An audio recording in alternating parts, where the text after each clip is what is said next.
Saludar a Andrés Oppenheimer. Eh, Andrés, querido, gracias, bienvenido a los micrófonos de ¿Qué tal, Fernanda? Ya ni te pregunto cómo ves a nuestro país, porque pues estás viviendo en Estados Unidos y también ahí hay temas importantes de los cuales uno se preocupa. Cuéntanos, por favor, ¿qué es lo que a Hol- ti te preocupa más del COVID-19? Hola Fernanda, gusto en saludarte.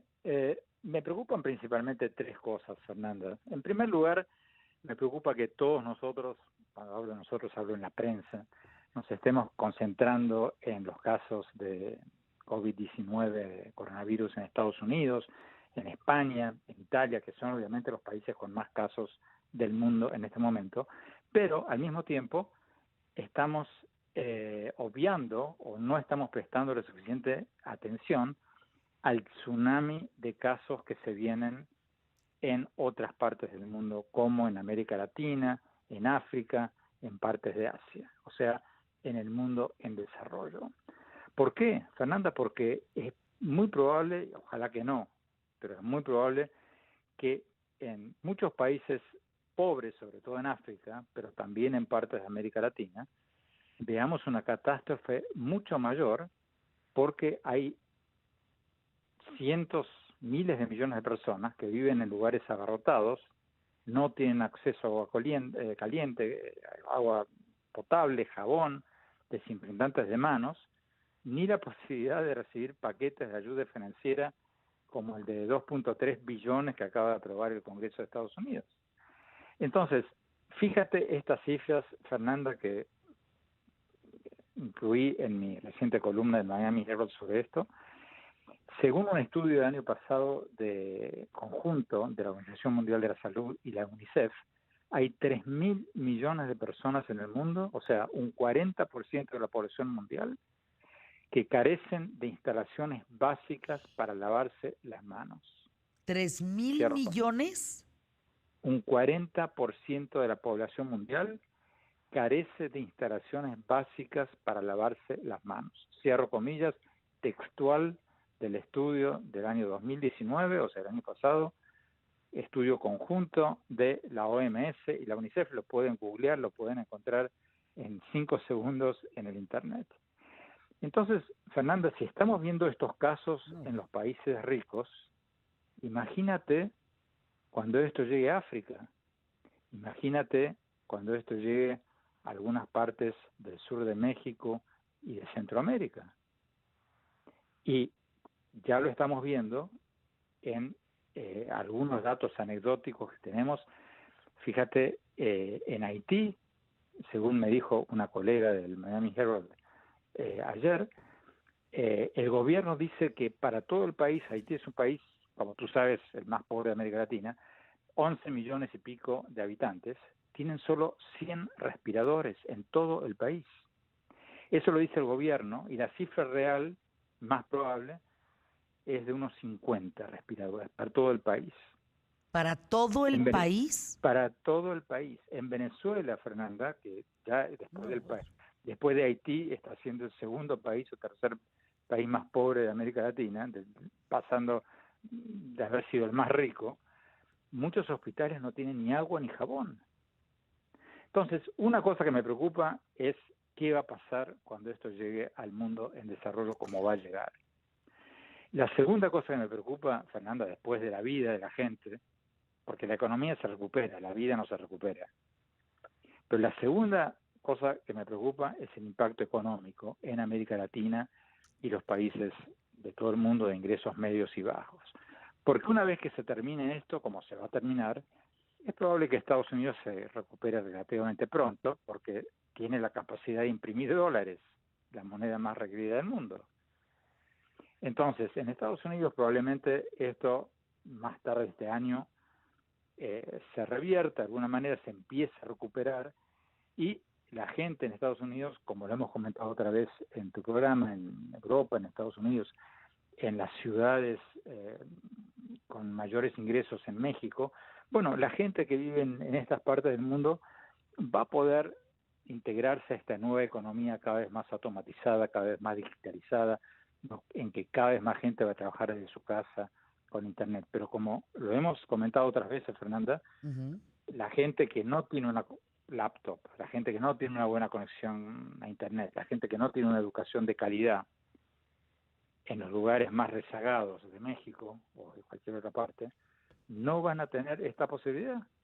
Hablaba la semana pasada con el exsecretario de Salud, el doctor José Narro, y él me decía que esto va a aumentar enormemente las inequidades sociales, porque esta nueva economía del conocimiento que se va a acelerar por esta crisis que hace que cientos de millones de personas estemos trabajando en nuestras casas, esto va a ser la nueva normalidad. Y aquellos de nosotros que tenemos una buena computadora, una nueva conexión de Internet, que hablamos idiomas, que podemos participar de la economía global, vamos a tener quizás más posibilidades que antes, porque vamos a poder trabajar poniéndonos en plataformas de trabajo digital para cualquier país del mundo. Pero hay, me decían en México, 4,5 millones de personas mayores de 15 años que ni siquiera saben leer y escribir. ¿Qué va a pasar con ellos? Esa es la segunda cosa que más me preocupa, Fernanda. Y la tercera es la falta de una respuesta común mundial a esta pandemia, a este problema. Esta mañana entrevisté para mi programa de CNN a Ricardo Lagos, el expresidente de Chile, un hombre de izquierda, pero de una izquierda moderna, globalizada, uno de los hombres que fue clave para que Chile pudiera reducir la pobreza a la mitad en los últimos 20 años. Y él me decía que esta es la primera crisis en que no hay una respuesta global, no hay una respuesta del G20. Él me decía que las últimas dos crisis, en la crisis del 2001, cuando se derribaron las Torres Gemelas en Nueva York, en la crisis financiera del 2008, hubo una respuesta global. Ahora hubo una reunión digital del G20 la semana pasada, pero pasó totalmente desapercibida, no llegaron a ningún acuerdo y lo que es peor, se están peleando entre Estados Unidos y China. O sea, no hay una respuesta global. Y sin una respuesta global, esta pandemia y esta crisis económica no van a poder ser resueltas, por lo menos hasta que se encuentre una vacuna, porque esto se va a seguir propagando y aunque el señor Trump cierre la frontera de Estados Unidos y redoble el muro y haga todas esas idioteces, esto va a volver a Estados Unidos, porque si África y América Latina se contaminan cada vez más, es imposible detener que este virus vuelva a entrar en Estados Unidos y en Europa, por lo menos hasta que se encuentre una vacuna. Entonces, resumiendo, Fernanda, esta es una crisis global que requiere una respuesta global. Y si cada país va por su lado, claro, no se va a llegar absolutamente a nada.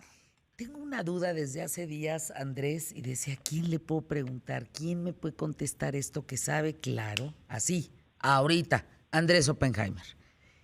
A ver, Andrés, trato de plantearlo porque tenemos 2 minutos. Cada determinado tiempo en la historia de los países se define, si me permite ser muy arbitraria en la manera de planteártelo, se define quién es el país más poderoso del mundo, si lo ponemos en palabras sencillas. ¿Quién es la primera potencia? Se entiende que hoy la primera potencia es Estados Unidos, estamos en el entendido. ¿Se está peleando China ese lugar con esta situación que estamos viviendo hoy en día? Se están peleando Estados Unidos y China. ¿Quién va a ser o cuál va a ser el país primera potencia en el mundo a futuro? En el minuto que me queda, Fernanda, creo que ninguno de los dos. Vamos a ir de un mundo del G20, del grupo de los 20, al G0.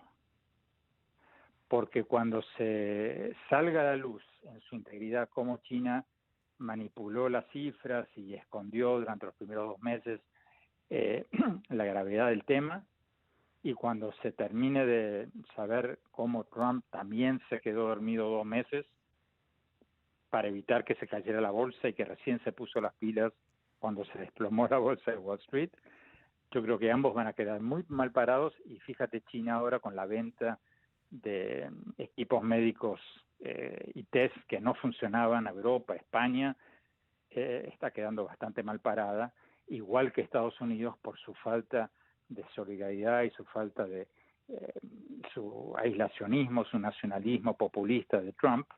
No está respondiendo con una respuesta conjunta